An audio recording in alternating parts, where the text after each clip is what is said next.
A millionaire calmly descends in the elevator of a luxurious building, next to his elegant and controlling fiancée. Suddenly the doors swing open, and his ex-wife walks in, accompanied by three identical little girls in matching dresses. His world falls apart as the triplets stare at him and say in unison, "Hi, Daddy." What he discovers next is mind-blowing. If you're hooked on this story, don't forget to subscribe to our channel and let us know which city you're watching from. Let's keep going. The elevator doors slid open with a soft chime on the 42nd floor of the Sterling Tower in downtown Manhattan. Richard Caldwell stepped inside, his hand resting lightly on the small of his fiancée's back. Victoria Hayes adjusted her Hermes scarf and checked her reflection in the polished brass panel, her diamond engagement ring catching the light. It was a Tuesday morning, like any other. Richard had just closed a major acquisition deal that would expand Caldwell Enterprises into 3 new markets. Victoria was discussing their upcoming engagement party at the plaza, her voice a steady stream of guest lists and floral arrangements. Richard nodded absently, his mind already on the board meeting scheduled for 11. The elevator descended smoothly. 38th floor, 35th, 32nd. At the 29th floor, the elevator slowed and stopped. The doors opened. Richard glanced up from his phone and froze. Standing in the hallway was a woman he had not seen in 6 years, Catherine Morrison, his ex-wife. Her auburn hair was shorter now, styled in a sleek bob that framed her face. She wore a simple navy dress and carried a leather tote bag. But it was not Catherine who made Richard's breath catch in his throat. It was the 3 little girls standing beside her. They were identical, completely, unmistakably identical. 5 years old, maybe 6, with the same auburn curls as their mother, the same green eyes, the same dusting of freckles across their noses. They wore matching denim jackets over floral dresses, their sneakers lighting up with each step as they bounced into the elevator. Catherine met Richard's eyes for a brief, loaded moment. Then she looked away, guiding the girls inside. The elevator doors closed. The space suddenly felt impossibly small. Richard stood rooted to the spot, his mind struggling to process what he was seeing. Victoria's hand tightened on his arm, her perfectly manicured nails digging into his sleeve. One of the girls looked up at him with bright, curious eyes. She smiled, revealing a missing front tooth. "Hi, Daddy," she said cheerfully. The other 2 girls turned, their faces lighting up in unison. "Hi, Daddy," they chorused, their voices high and sweet. Richard felt the floor tilt beneath him. His mouth opened, but no sound came out. He stared at the 3 little faces looking up at him with such innocent joy, such unguarded affection, and felt something crack open inside his chest. "Girls," Catherine said quietly, her voice calm but firm.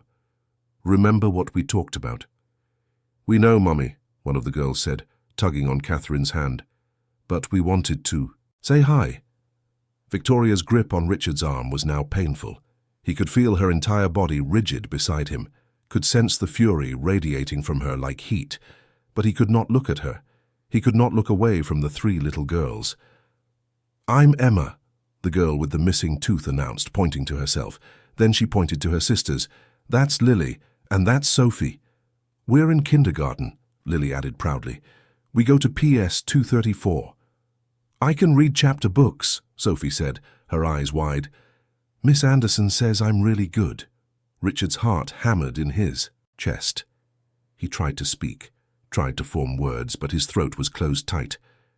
Catherine stood perfectly still, her hand resting on Emma's shoulder, her expression unreadable. "Do you live in this building, Daddy?" Emma asked, tilting her head. "We're visiting Mommy's friend on the 29th floor. She has a cat named Mr. Whiskers." "He's orange," Lily said, "and really fat." "Lily," Catherine said softly, "that's not polite." "Sorry, Mommy."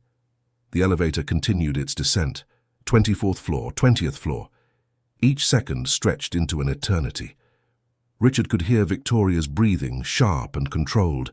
He could feel the weight of Catherine's silence, the careful way she kept her gaze averted. "We had art class today," Sophie said, pulling a folded piece of paper from her jacket pocket. "I drew a rainbow, see?" She held it up to Richard. It was a crayon drawing, bright and messy, with a lopsided rainbow arcing over a house and 3 stick figures holding hands. "That's me and Emma and Lily," Sophie explained, pointing to the figures. "We're sisters." "Triplets," Emma corrected. "That means we were all born on the same day." "Our birthday is next month," Lily said, bouncing on her toes. "We're gonna be 6. Mummy says we can have a party at the park." Richard finally found his voice. It came out rough, barely above a whisper. "Catherine." She looked at him then, her green eyes steady and cool. "Richard." "I didn't—" He stopped, swallowed hard. "I didn't know." "I know," Catherine said simply. Victoria made a small, sharp sound beside him. Richard glanced at her and saw her face was pale, her lips pressed into a thin line. Her eyes were fixed on Catherine with an expression of barely concealed hostility. "Well," Victoria said, her voice dripping with false sweetness, "this is quite the surprise." Catherine's gaze shifted to Victoria, and something flickered in her expression. Recognition, perhaps, or disdain. "Victoria," she said evenly, "I see congratulations are in order." Victoria's smile was brittle. "Thank you. We are very happy." The elevator chimed. 15th floor. "Daddy, are you coming to our birthday party?" Emma asked, looking up at Richard with hopeful eyes. Richard opened his mouth, but no words came. He felt Victoria's nails dig deeper into his arm, a silent warning. "We'll see, sweetheart," Catherine said gently, smoothing Emma's hair. "Daddy is very busy." "But he's our daddy," Lily protested. "He should come." "Yeah," Sophie agreed. "All the other kids' daddies come to their parties." Richard felt something twist painfully in his chest. He looked at Catherine, searching her face for some clue, some explanation. But she had already turned away, her attention focused on the girls. The elevator descended in silence for a few more floors. Richard's mind was racing, fragments of memories flashing through his consciousness. The divorce, 6 years ago. The arguments, the lawyers, the cold formality of signing papers. He had been so focused on the business, on the acquisition that had consumed his every waking moment. Catherine had left quietly, without drama, without demands. He had been relieved. He had never asked if there was more. The elevator chimed again. Lobby. The doors slid open, revealing the gleaming marble floor of the Sterling Tower lobby. Catherine took Emma's hand and the 3 girls filed out, their light-up sneakers flashing with each step. Emma turned back, waving. "Bye, Daddy." "Bye, Daddy," Lily and Sophie echoed, their voices bright and cheerful. Catherine paused at the threshold, glancing back at Richard. For a moment their eyes met, and he saw something in her expression that made his chest tighten. Sadness, maybe. Or pity. "Take care, Richard," she said quietly. Then she was gone, walking across the lobby with the 3 little girls skipping beside her, their laughter echoing off the high ceilings. The elevator doors began to close. Richard lunged forward, his hand shooting out to stop them, but Victoria grabbed his arm, pulling him back. "Don't," she hissed. The doors closed. Richard stood frozen, staring at his own reflection in the polished brass. His face was pale, his eyes wide and unfocused. Beside him, Victoria was trembling with barely suppressed rage. "What the hell was that?" she demanded, her voice low and venomous. Richard did not answer. He could not. His mind was still in the lobby, watching 3 little girls with auburn curls and light-up sneakers disappear through the revolving doors. Victoria stepped in front of him, forcing him to look at her. "Richard, answer me." "I didn't know," he said again, his voice hollow. "I swear, Victoria, I didn't know." "You didn't know you had 3 children?" Victoria's laugh was sharp and bitter. "How is that even possible?" "We divorced 6 years ago," Richard said, his thoughts sluggish, struggling to piece together the timeline. "She must have been pregnant. She never told me." "Or you never asked," Victoria snapped. The elevator reached the parking garage. The doors opened, but neither of them moved. "This is a disaster," Victoria said, pacing the small space. "Do you have any idea what this could do to your reputation? To the company?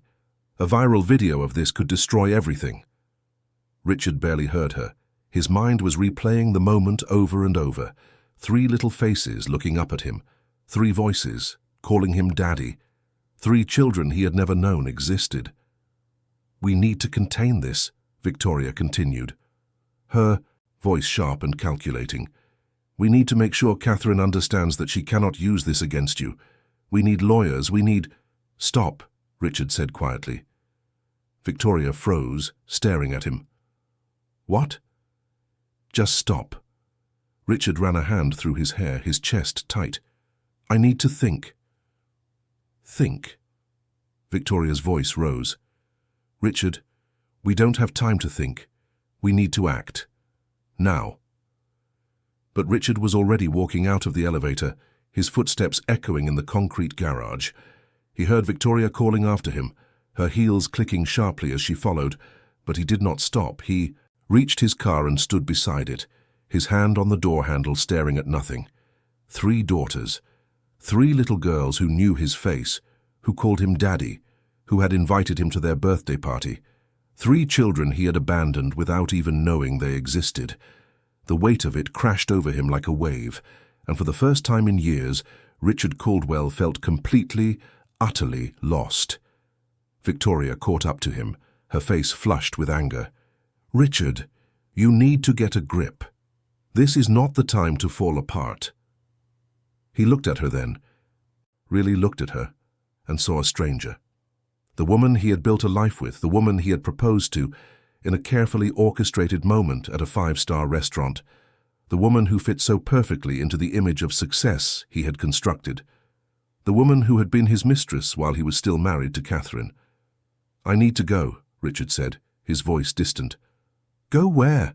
Victoria demanded. "I don't know." He opened the car door. "I just need to go. Richard, if you walk away from me right now—" But he was already sliding into the driver's seat, starting the engine. Victoria stood in the garage, her arms crossed, her expression cold and furious as he pulled out of the parking space and drove away. Richard drove without direction, his hands gripping the steering wheel, his mind a chaotic swirl of images and emotions. He thought of Catherine, of the early days of their marriage, when things had been simple and good. He thought of the moment it had all started to fall apart, when the business had consumed him, when Victoria had appeared at a corporate event, beautiful and ambitious and so easy to talk to.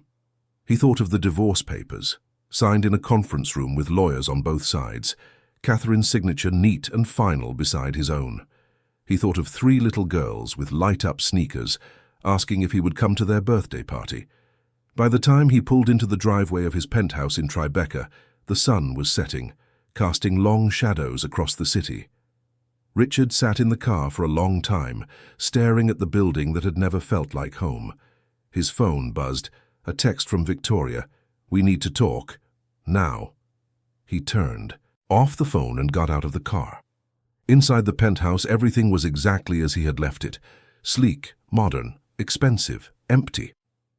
Richard poured himself a drink and stood by the floor-to-ceiling windows, looking out at the glittering skyline of Manhattan.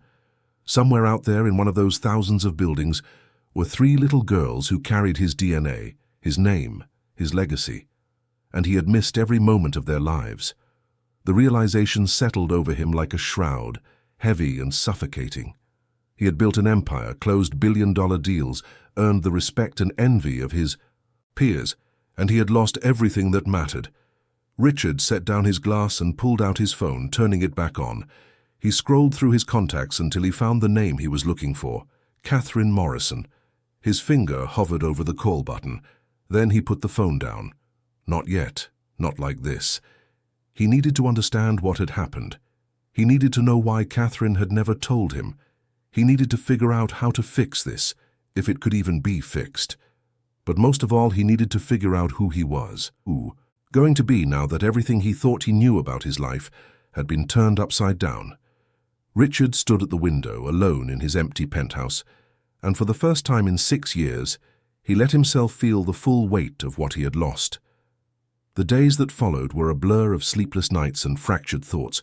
Richard could not focus on work. He sat through meetings without hearing a word, stared at contracts without reading them, nodded absently when his executives asked for approval. His mind was elsewhere, trapped in an elevator with 3 little girls, and a past he could not undo. Victoria called repeatedly. He did not answer. She showed up at his office, at his penthouse, her voice sharp with demands and accusations. He listened in silence, feeling nothing, until finally she stopped coming. On the 5th day, Richard made a decision. He hired a private investigator, not to dig up dirt, not to find leverage, but simply to understand. He needed to know where Catherine lived, what her life looked like now, how she had managed to raise 3 children alone. The report came back within 48 hours. Catherine lived in a modest brownstone in Brooklyn. She worked as a graphic designer for a small firm, freelancing on the side to make ends meet. The girls attended a public school nearby.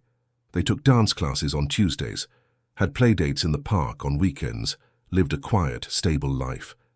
And there was someone else, a man named Daniel Foster, 38 years old, a high school teacher. He had been in the girls' lives for 3 years, present at school events, birthday parties, family dinners. The investigators' photos showed him laughing with the girls, holding Sophie on his shoulders, helping Emma tie her shoes. The final detail hit Richard like a punch to the gut. Catherine was engaged to him. Richard stared at the photo of Catherine and Daniel standing together at a park, the girls playing on the swings behind them. Daniel's arm was around Catherine's waist, and she was smiling, genuinely smiling in a way Richard had not seen in years. He closed the folder and sat in silence for a long time. Then he picked up his phone and called Catherine. She answered on the 3rd ring. "Richard." "I want to see them," he said without preamble. "The girls. I want to see them." There was a long pause. "Why?" "Because they're my daughters." "You didn't care about that 6 years ago." The words were quiet, but they cut deep. Richard closed his eyes. "I didn't know, Catherine. You never told me." "I tried," she said, her voice tight. "I called you 3 times after the divorce was finalized. You never called back." Richard's stomach dropped. "I was busy," Catherine finished. "I know. You were always busy." "Catherine, please." His voice cracked. "I'm asking for a chance, just one chance." Another long silence. Then finally, "One visit, supervised, at my place this Saturday at 2. "Thank you," Richard said, but she had already hung up. Saturday arrived cold and grey, the sky heavy with the promise of rain. Richard stood outside Catherine's brownstone in Brooklyn, his hands shoved deep in his coat pockets, his heart pounding. He had rehearsed what he would say 100 times. He had bought gifts, carefully chosen books and toys that the investigators' report suggested the girls would like. He had even practiced smiling in the mirror, trying to look approachable, warm, like the kind of father a child would want. But when Catherine opened the door, all of his preparation evaporated. "Come in," she said simply, stepping aside. The brownstone was warm and lived in, filled with the comfortable clutter of a family home. Crayon drawings covered the refrigerator. A pile of tiny shoes sat by the door. Somewhere deeper in the house, Richard could hear the sound of children's laughter. "They're in the living room," Catherine said, leading him down the hallway. "I told them you were coming. They're excited." Richard's throat tightened. "And you?" Catherine glanced back at him, her expression unreadable. "I'm doing this for them, not for you." The living room was bright and cozy, with a worn sofa and a coffee table covered in coloring books. Emma, Lily, and Sophie sat on the floor, building an elaborate tower out of blocks. When Richard entered, Emma looked up and grinned. "Daddy," she said, scrambling to her feet. "You came." Lily jumped up too, running over to hug his legs. "We're building a castle. Wanna help?" But Sophie stayed where she was, her green eyes fixed on Richard with an expression that was not quite welcoming. Richard knelt down, his heart aching. "Hi, girls. Did you bring us presents?" Emma asked, her eyes bright. "Emma," Catherine said gently, "that's not polite." "It's okay," Richard said quickly, pulling the wrapped gifts from his bag. "I did, actually." Emma and Lily tore into the packages with delighted squeals, but Sophie remained seated, watching him with quiet intensity. "Don't you want to open yours?" Richard asked, holding out the third gift. Sophie shook her head. "No, thank you." The words were polite, but the rejection stung. Richard set the gift down on the coffee table and sat on the floor, trying to smile. "That's okay, you can open it later if you want." For the next hour, Richard did his best. He helped build the block castle, listened to Emma's elaborate stories about her classmates, admired Lily's dance moves. But Sophie kept her distance, her gaze wary, her responses monosyllabic. Finally, Catherine called the girls to the kitchen for a snack, and Richard was left alone in the living room. He sat on the sofa, his head in his hands, feeling the weight of 6 years of absence pressing down on him. Catherine returned a few minutes later, sitting in the armchair across from him. "She's the most sensitive," she said quietly. "Sophie. She feels things deeply." "She hates me," Richard said, his voice hollow. "She doesn't hate you. She doesn't know you." Catherine's gaze was steady. "And she's scared that if she lets herself care, you'll disappear again." Richard looked up, meeting her eyes. "I won't."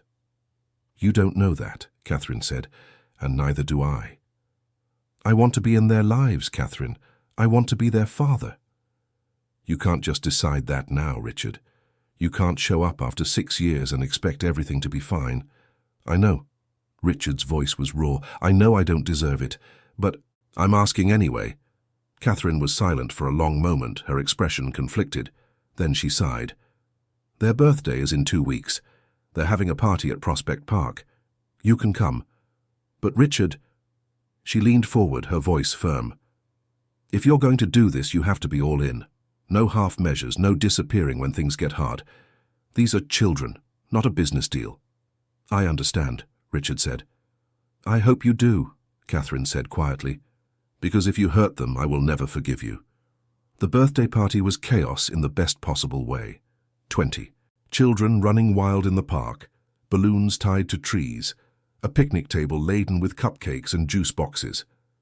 Richard stood on the edge of it all, feeling out of place in his tailored suit, watching as Emma, Lily and Sophie played tag with their friends, and watching as Daniel Foster, Catherine's fiancé, organized games and handed out party favors with the easy confidence of someone who belonged.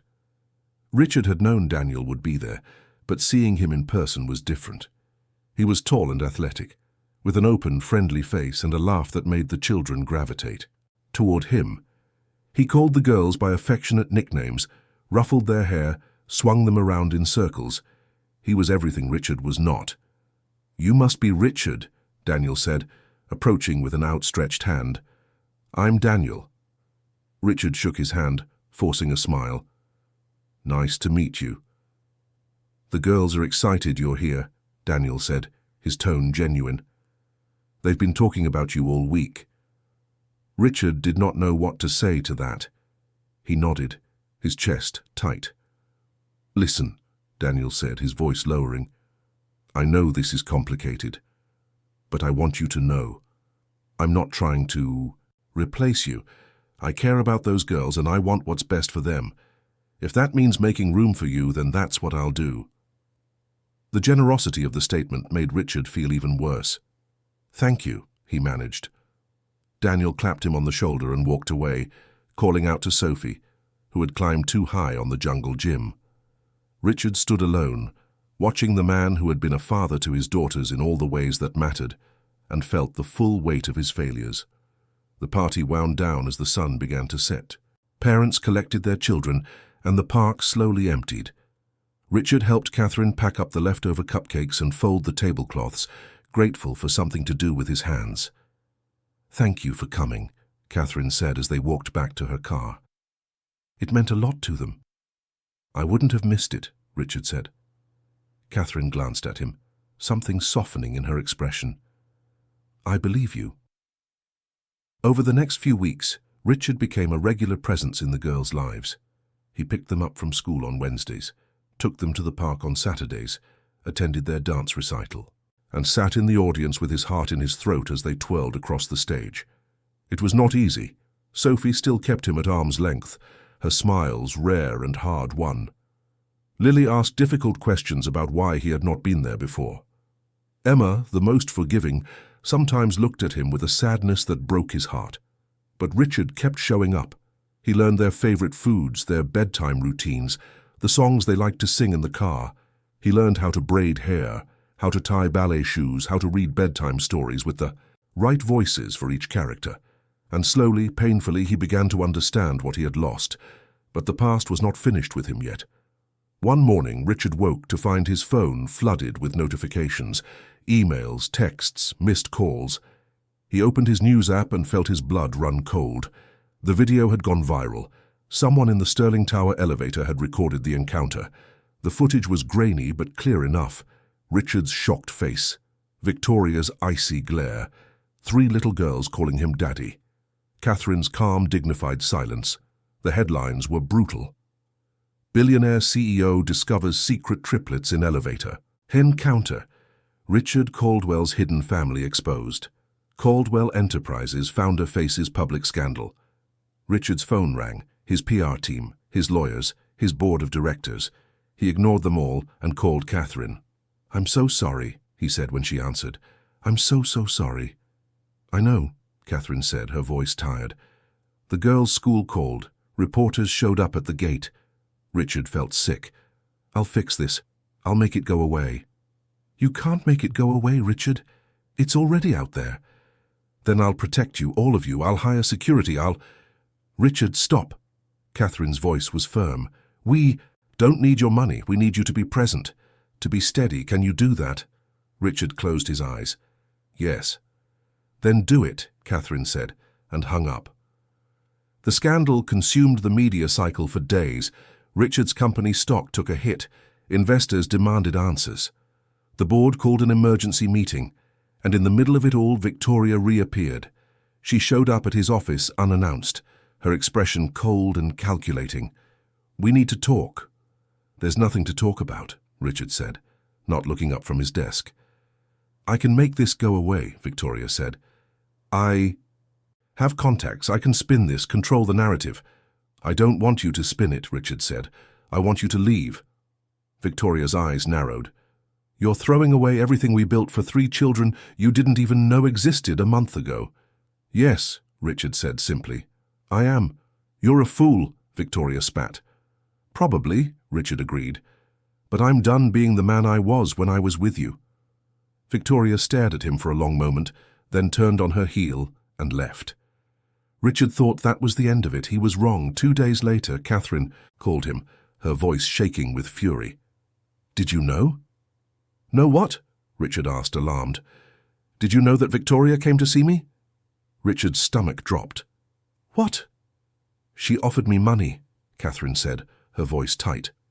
"A lot of money, to take the girls and disappear, to sign away your parental rights and never contact you again." Richard felt rage flood through him, hot and blinding. "She did what?" "She said it would be better for everyone. That you didn't really want to be a father, that you were just doing this out of guilt." Catherine's voice cracked. "She said I was ruining your life." "Catherine, I swear to you, I had no idea." "I know," Catherine said. "I told her to leave. But Richard, if this is the kind of person you surround yourself with, if this is the life you're bringing into my daughter's world—" "It's not," Richard said fiercely. "Victoria is done. She's out of my life completely." "Good," Catherine said, and hung up. Richard sat in his office, his hands shaking with fury. He called his lawyer immediately and began the process of severing all professional and personal ties with Victoria Hayes. But the damage was done. An internal audit triggered by the scandal uncovered irregularities in several contracts that Victoria had overseen. Fraud, insider trading. She had been using Richard's name and authority to manipulate deals for her own profit. The revelation rocked Caldwell Enterprises. Richard spent weeks in damage control, cooperating with investigators, restructuring his executive team, fighting to save the company's reputation. And through it all, he kept showing up for his daughters. Wednesday pickups, Saturday park visits, bedtime stories over video call when he could not be there in person. It was exhausting. It was overwhelming. But for the first time in years, Richard felt like he was doing something that mattered. One evening, as he sat on the floor of Catherine's living room helping Sophie with a puzzle, she looked up at him with those serious green eyes. "Are you going to leave again?" she asked quietly. Richard's heart clenched. "No, sweetheart, I'm not going anywhere." "Promise." Sophie's voice was small. "I promise," Richard said, and meant it with every fibre of his being. Sophie studied him for a long moment. Then, slowly, she leaned against his shoulder. Richard froze, afraid to move, afraid to breathe. Then he carefully put his arm around her, holding her close, and felt something inside him break open and heal at the same time. Months passed. The scandal faded from the headlines. Caldwell Enterprises stabilized. Richard sold off a significant portion of his shares, stepped back from day-to-day operations, and restructured his life around his daughters. It was not the life he had planned. It was not the empire he had built. But it was real, and it was his. Catherine watched his transformation with cautious hope. Daniel, with quiet grace, stepped back, recognizing that the space Richard was trying to fill was one that had always belonged to him. And one night, after a family dinner at Catherine's brownstone as Richard was getting ready to leave, Emma tugged on his sleeve. "Daddy, can you stay?" she asked. "We're going to watch a movie." Richard glanced at Catherine, who nodded slowly. "Okay," he said, his voice thick. "I'll stay." They piled onto the sofa, all three girls fighting for space next to him, and Richard sat in the middle of the chaos, feeling more at home than he had in years. As the movie played, Sophie fell asleep against his chest. Lily curled up on his other side. Emma held his hand, her thumb tracing absent patterns on his palm. Catherine sat in the armchair, watching them, and when Richard met her eyes, he saw something there that looked almost like forgiveness. When the movie ended, Richard carefully carried Sophie to her bed, tucked Lily and Emma in, and kissed each of them good night. "Daddy," Emma whispered as he turned off the light. "Yeah, sweetheart?" "I'm glad you came back." Richard's throat tightened. "Me too, baby. Me too." He found Catherine in the kitchen, washing dishes. He picked up a towel and started drying, and they worked in comfortable silence. "Thank you," Richard said finally, "for giving me this chance." Catherine glanced at him, a small smile tugging at her lips. "You're welcome." "I know I can't undo the past," Richard said, "but I want you to know I'm going to spend the rest of my life making up for it." "I know," Catherine said softly. "I can see that." Richard set down the towel and looked at her, really looked at her, and saw the woman he had fallen in love with all those years ago. "I'm sorry, Catherine, for everything." "I know," she said again, "and I forgive you." The words settled over him like a benediction, and Richard felt the last piece of the weight he had been carrying finally lift. He left that night with a lightness in his chest he had not felt in years, and when he got home to his empty penthouse, he did not feel the loneliness that had haunted him for so long, because he was not alone anymore. He had 3 daughters who called him Daddy. He had an ex-wife who had given him a second chance. He had a life that was messy and complicated and real. And for the first time in a very long time, Richard Caldwell was exactly where he was supposed to be,